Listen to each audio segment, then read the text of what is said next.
My name's Paul, welcome to Paul Perambulates. In this episode I'm on home turf in the west of England, walking the western end of North Somerset's Winscombe Round path.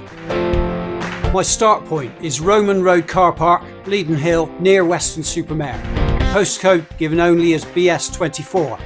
Grid reference ST35845783. What 3 words? Spoiler, prop, digesting.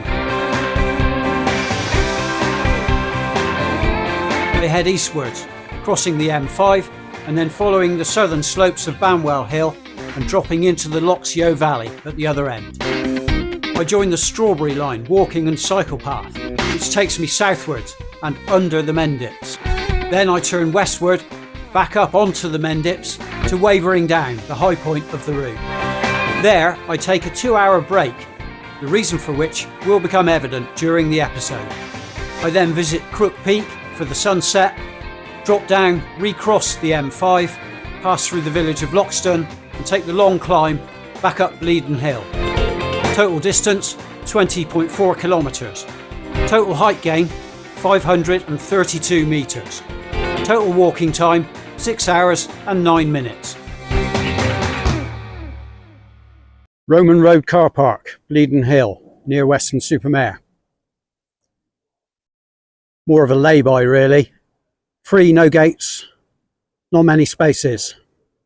10 to 15. Usually not busy, but today will be different. The presence of these guys might give you a bit of a clue.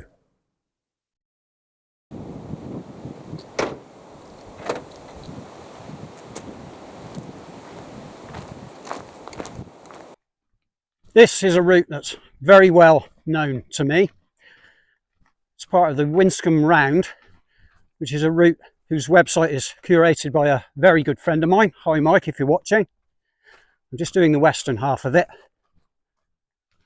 To save me giving oblique references to some big event, tonight is the partial eclipse of the moon. I wanted to include that in one of my walks. And although I know this one very well, I haven't put it on the channel yet. So those two things have come together.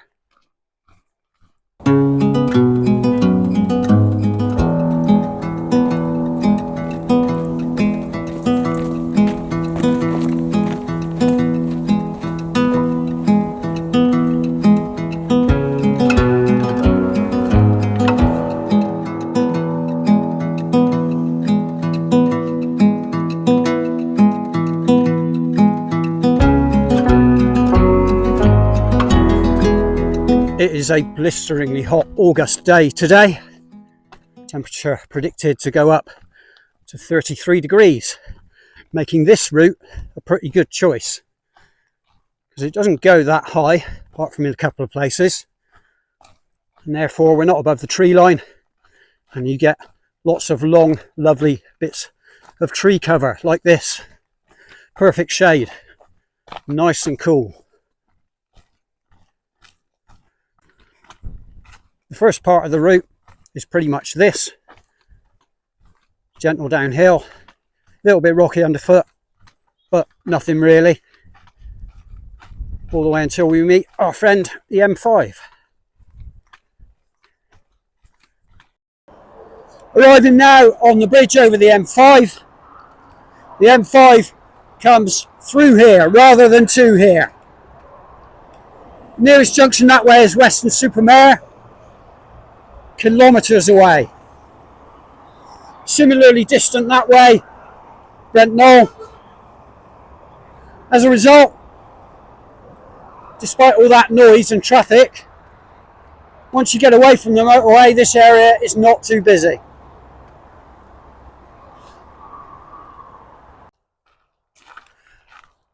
I'm now walking horizontally eastward along the southern slopes of Banwell Hill.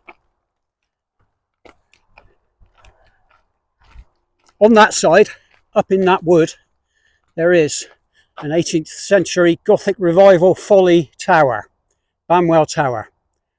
Unfortunately, it's private land, so I'm not allowed near it, which is a real shame. That would have been interesting.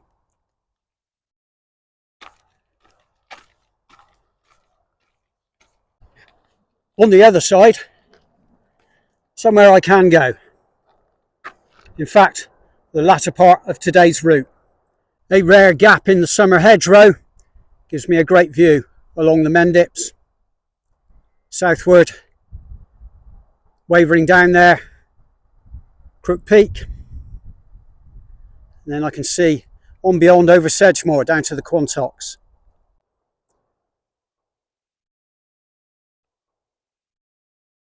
Crook Peak, one of the highest points in this area, and has an uninterrupted west-facing view, so it will be one of the very best spots to watch the eclipse from. For that very reason, it will be absolutely heaving later.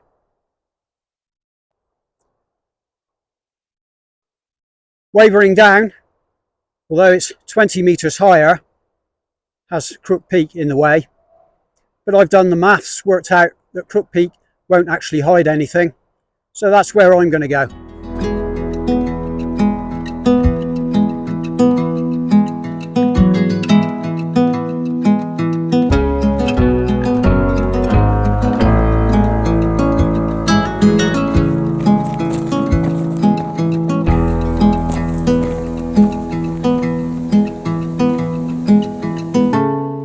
Now here's a gateway that's sending mixed messages. There's no firm law on footpath signs, but the convention is a yellow disc with a black arrow on it. No arrow on this one, but there is a disc. Yellow dots can be used, but that's normally when you're painting on trees rather than putting up signs. It also has a rather forbidding lock on the chain around it, but I've just tried it and you can lift it off and you can get through the gate. You sometimes wonder if they want you to have clarity that you're entitled to go through these gates. Looking over there, that stile has a fully intact and recognisable public footpath symbol on it, so I know I'm going the right way. Here is that further away public footpath sign, so I know I'm well within my rights to be here. But I almost certainly wouldn't have seen this had I not ventured this far up here anyway. This part of the path takes you along the ridge of Banwell Hill at the eastern end, so you get quite a nice view of North Somerset, albeit interrupted by the trees, and you can see out over the Bristol Channel.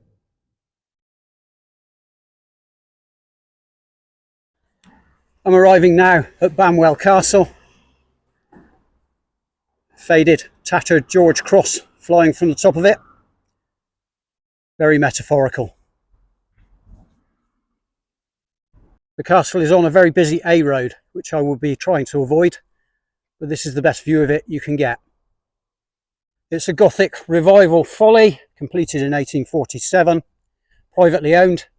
The gatehouse is a restaurant, and on the inside they do weddings and B&B. If you look it up online, you can come and stay here. I'll be skirting the other side of it. Nice and quiet here, and nice and shady.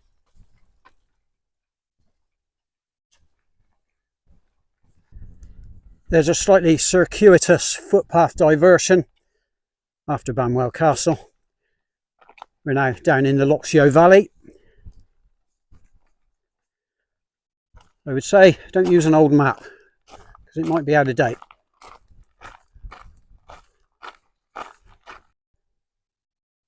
There's a hidden gate down here on your right. I've just walked right past it, so you'll need to keep an eye out for that. Once you get through that, you're out into the open in the Lox Yeo Valley with a pretty good view of the Mendips.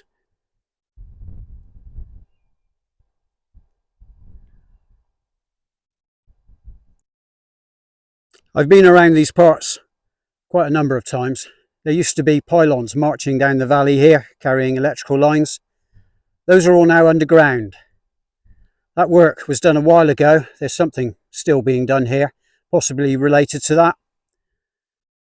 But once it's all cleared away, it's going to look so much better.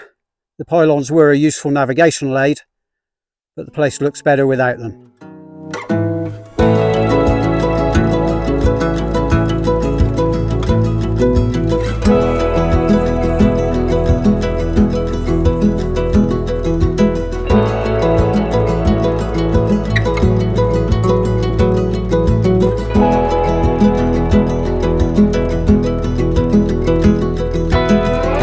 Crossing the very busy A371 now, and heading towards the village that gives the route its name. Being approached by some curious cows now. Cows can sometimes be a problem. I don't think these will be. The ones you want to watch out for are mothers with calves. They get very protective. These guys, I think, are just curious. Probably don't get many people walking across your field, do you, chaps? Got myself a bit of a fan club now.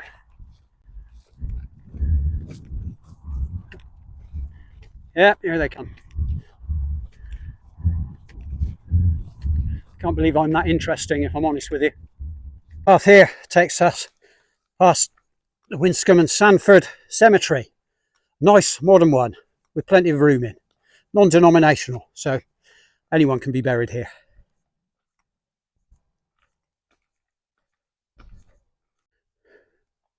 Just past that we have what looks for all the world like a railway bridge, and that's because it is one.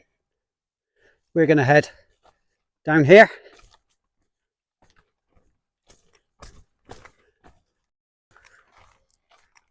We've now joined what was the Cheddar Valley railway line, which ran from Yatton down to Shepton Mallet. It was built in 1870 by the Bristol and Exeter Railway. That merged in 1878 with the Great Western Railway. Ran until 1963, when it was closed as part of the Beeching cuts. In 1977, a group of volunteers persuaded the local council to buy the derelict line, and it is now a walking and cycle path known as the Strawberry Line, in honour of the strawberries that used to be transported from where they were grown around the Cheddar area for sale on markets all over the country.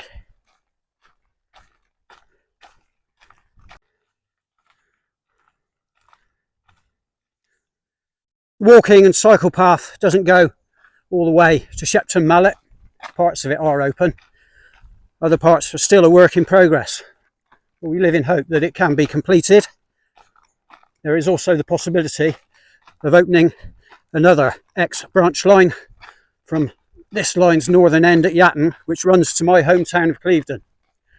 That would be great news for a lot of people, including me.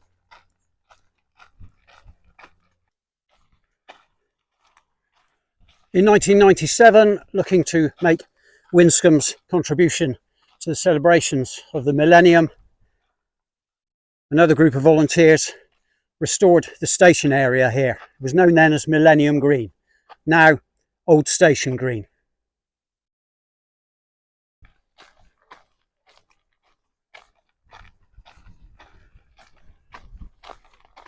There's a large pedestrian area here, and at one end of it, this rather impressive sculpture. Around the rest of it, benches and picnic tables. Perfect for a walker halfway through his walk on a very hot day.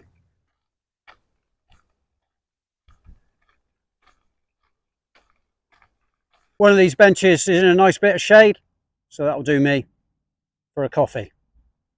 Cheers.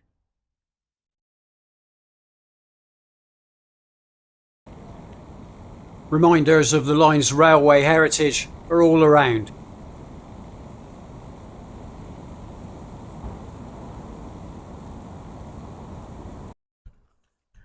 I've certainly captured the station platform effect here. As ever, pedestrians on this bit. Nowadays cyclists, formerly trains on the track down there.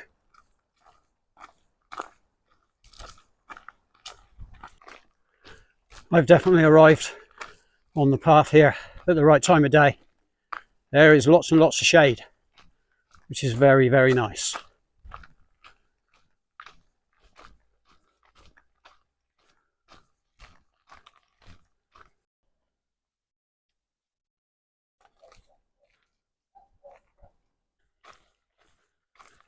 This location is where the first turf was cut on the Strawberry Line in 1867.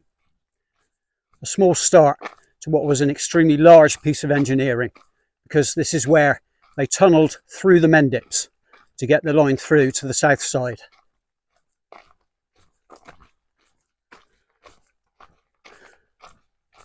It's now surfaced underfoot to make it less dangerous for cyclists, and there is solar powered lighting all the way along. It also gives you a rather marvellous echo as you get further down it.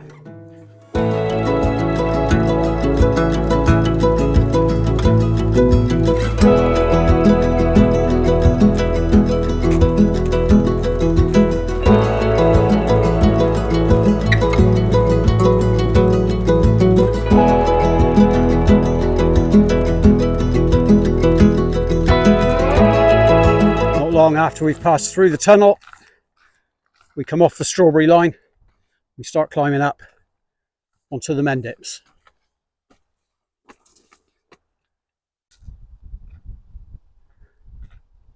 Kingswood car park, not far off the A371 and at the bottom of Wavering Down.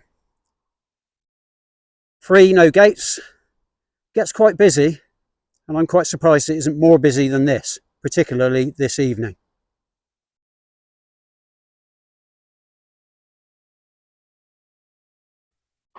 Kingswood itself, historic woodland owned and managed by the National Trust, offers some beautiful shade as I start my climb up Wavering Down. Interesting ground, lots of rocks, lots of tree roots.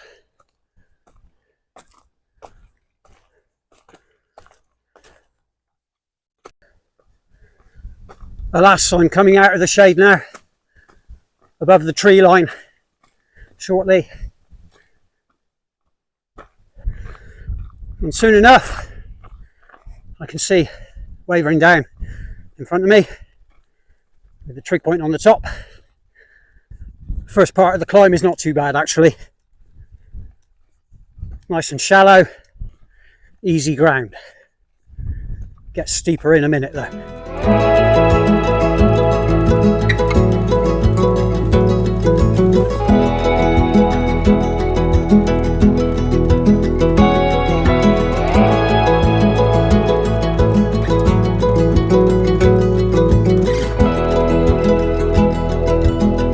Wavering Down, 211 metres.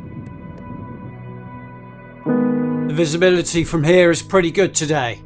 Glastonbury Tor visible in the south. To the east, Cheddar Reservoir, with the Mendips stretching out beyond it. To the southwest, views over Sedgemoor to the Quantocks, and over Bridgewater Bay to Exmoor. Brent Knoll in the foreground. To the north, my hometown of Clevedon, and then looking over the Bristol Channel to South Wales. The direction I'll mainly be looking in though is west, where I can see Bleadon Hill and Crook Peak, but what I'm looking at is a bit further away.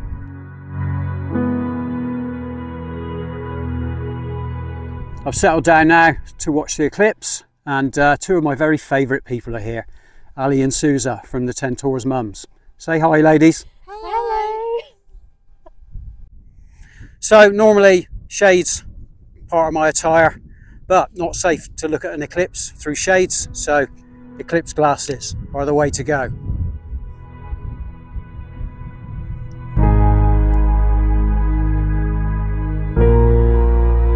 I suspected my cameras wouldn't be good enough to do justice to a solar eclipse, and I've been proved right, sadly. The light is just too bright for the sensors to be able to pick out any detail in it. I can assure you the eclipse is in full swing here, but you wouldn't know it from this clip. Interestingly, the detail is captured in the lens flare, which you can see as a pale green crescent dancing just above the horizon here. With the eclipse glasses over the camera lens, it looks like this, a spectacular fail.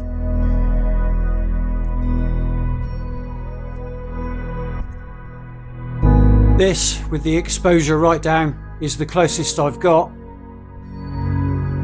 but if you zoom in, it can't cope.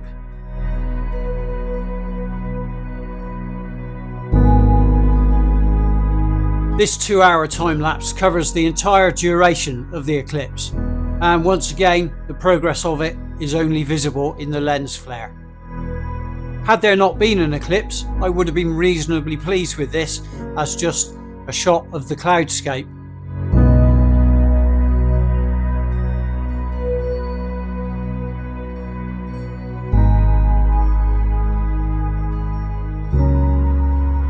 I'm certainly capturing a very strange light here. Lots of people sat out watching it, a lot of interest in it.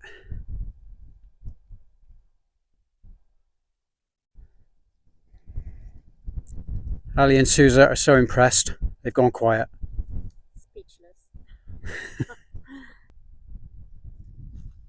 Crook Peak, as I predicted earlier, is extremely busy. There are a few people here on Wavering Down, but we're pretty happy with our chosen spot.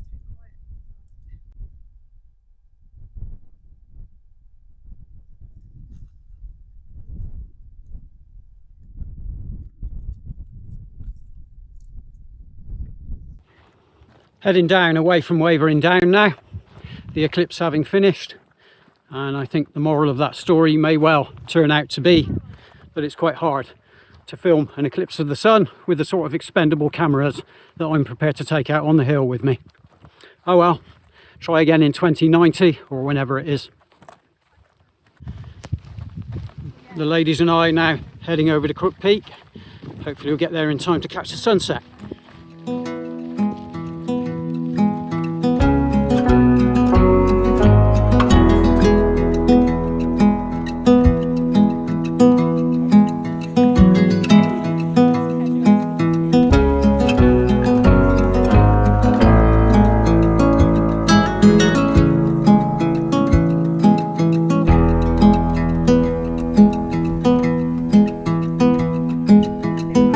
So we're thoroughly enjoying the sunset now, having made it here on time to Crook Peak just before it goes down.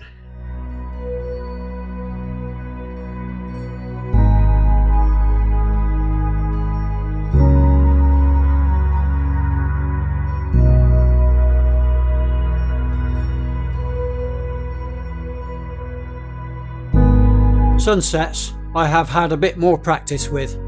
After all, they happen considerably more often than eclipses, and the cameras cope much better with them.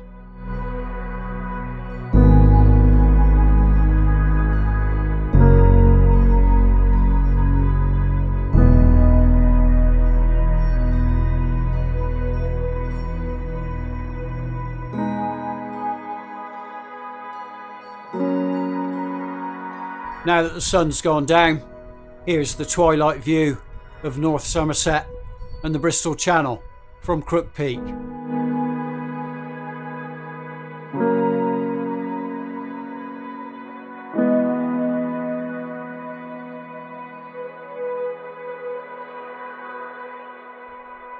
Quick selfie while I'm here on the top of very windy Crook Peak. Heading away from Crook Peak. Shades have gone because obviously sun's down, starting to get dark, and it's a bit of a race against time now. Get back to the car before it's absolutely completely dark. Well, I won't manage that, but fortunately shortly the hat will go and be replaced by a head torch.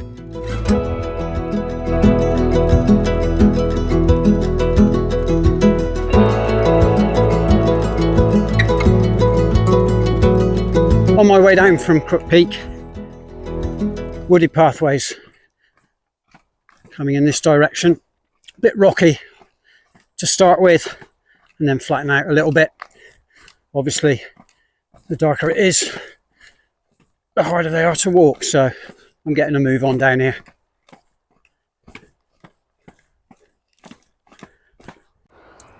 Crossing back over the M5, which roars on day and night in either direction.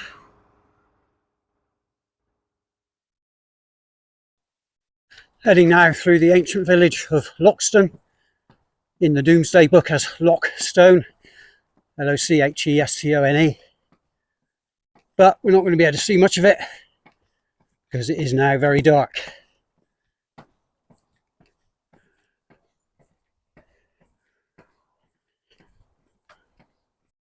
Nighttime view over Sedgemoor, Brent Knoll there, lights on the M5.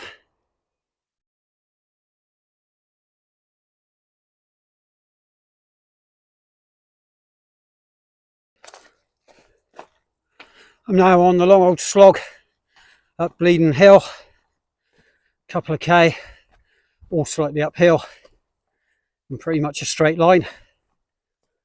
Nice and easy to navigate, bit of a pain in the arse to walk. And I can't really do it justice because it is now dark.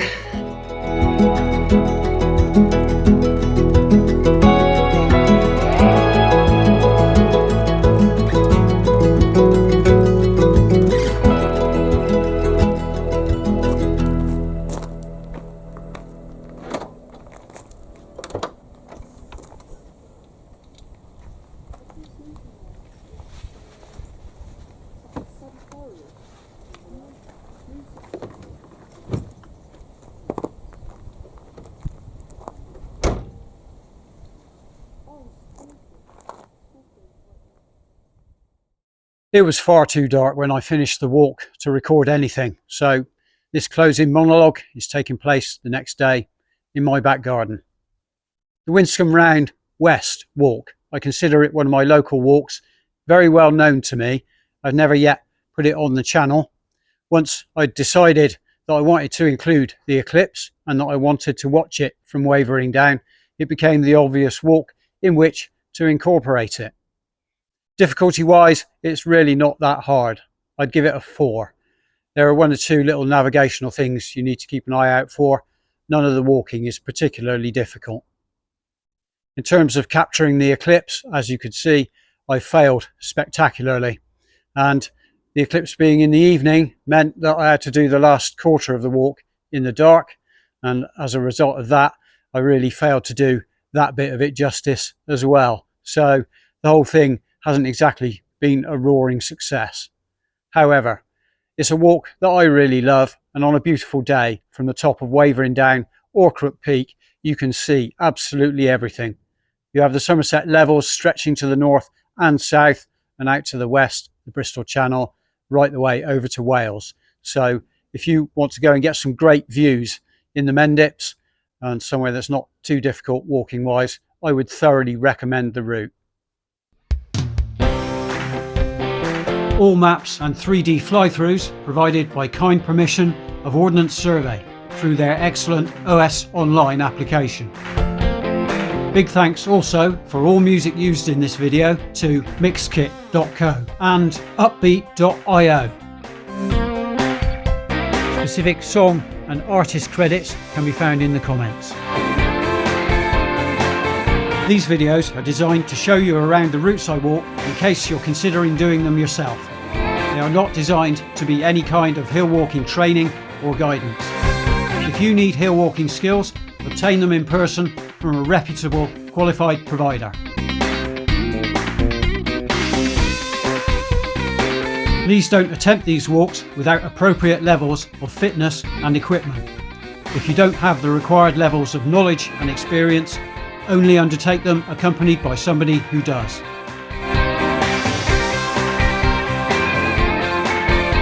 You can find out more about me and my background and experience at my website paulperambulates.co.uk.